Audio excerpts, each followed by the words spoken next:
जय श्री राम दोस्तों, हमारे चैनल मिस वैष्णव में आपका हार्दिक स्वागत है।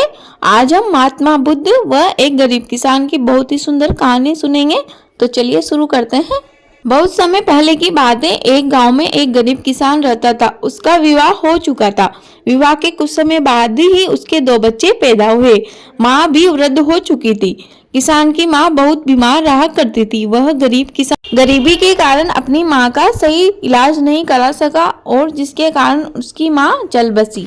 इस बात का किसान के मन पर बहुत गहरा असर पड़ा। वह जैसे तैसे इस दुख से बाहर आया, परंतु उसकी गरीबी जैसी की जैसी ही रही। अब उसके दोनों बच्चे भी बड़े होते जा रहे थे। वह दिन रात मेहनत करता, साथ ही उसकी पत्नी भी कंधे से कंधे मिलाकर काम करती, परंतु फिर भी उसकी गरीबी दूर होने का नाम नहीं ले रही थी।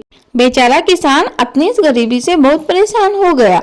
वह अपने परिवार का ठीक से पालन पोषण नहीं कर पा रहा था। उसकी माँ की मृत्यु व परिवार के भरण पोषण की चिंता से उसके मन में बहुत उथल पुथल मची हुई थी। गरीब किसान का दिमाग मानो चिंता से फटा जा रहा था।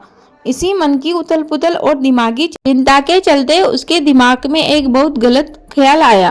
उसने सभी समस्याओं से छुटकारा पाने के लिए सोचा कि क्यों ना मैं अपने घर से भाग जाऊं और कहीं दूर निकल जाऊं। वह अगले दिन रात में मौका पाकर अपनी पत्नी व बच्चों को सोता हुआ छोड़कर चुपचाप घर से भाग गया। उस अंधेरी रात में बिना किसी मंजिल के वह चला जा रहा था। सुबह होते होते वह एक नदी के किनारे पर पहुंचा, जहां भगवान बुद्ध अपने शिष्यों के साथ बैठे हुए थे। उस गरीब किसान ने उन्हें देखा और सोचा कि क्यों ना मैं भी सन्यासी बन जाऊं। ऐसा विचार कर वह भगवान बुद्ध के चरणों में जाकर गिर गया। वह उनसे प्रार्थना करने लगा कि मुझे अपना शिष्य बना लीजिए।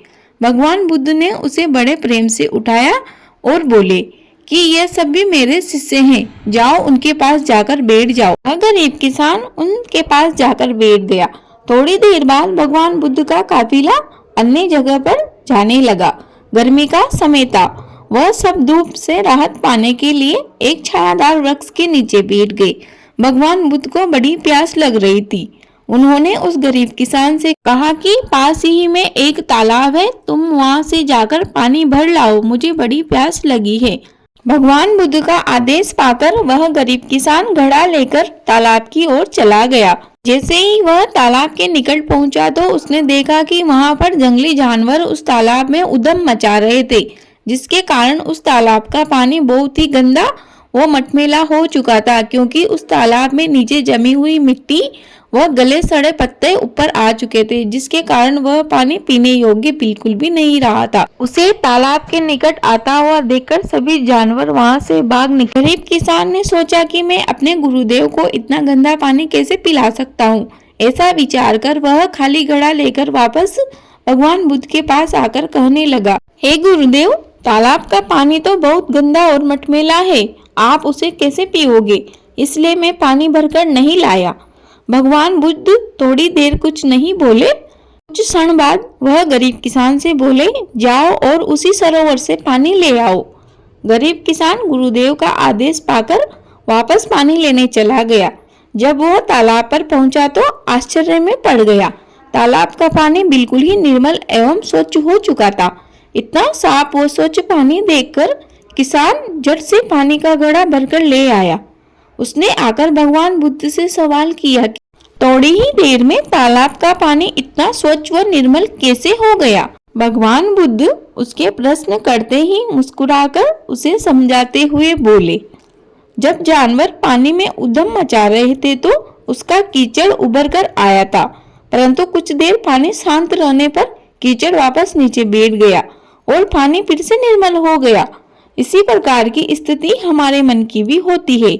जीवन की भागदौड़ एवं कठिनाइयां हमारे मन में उथल पुथल पैदा कर देती है।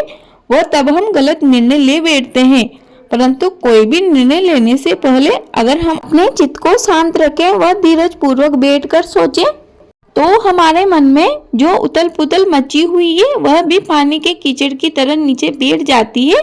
तब हम जो निर्णय लेते हैं वह हमेशा ही सही होता है। इसीलिए बुरे समय में इंसान को कभी भी धीरज नहीं खोना चाहिए। भगवान बुद्ध का यह उपदेश उसके समझ में आ जाता है और जब वह गरीब किसान शांति से बैठकर सोचता है तो उसे आभास होता है कि उसने अपना घर छोड़कर बहुत ही गलत निर्णय लिया था और वह भगवान बुद्ध से आज्ञा लेकर अपने घर को चला जाता है। दोस्तों, मुझे उम्मीद है कि आपको यह कहानी अवश्य ही प्रेरणादायक लगी होगी। प्लीज वीडियो को लाइक व शेयर करें। यदि आप हमारे चैनल पर नए हो तो प्लीज चैनल को एक सब्सक्राइब जरूर करें। आपका दिन शुभ हो। धन्यवाद।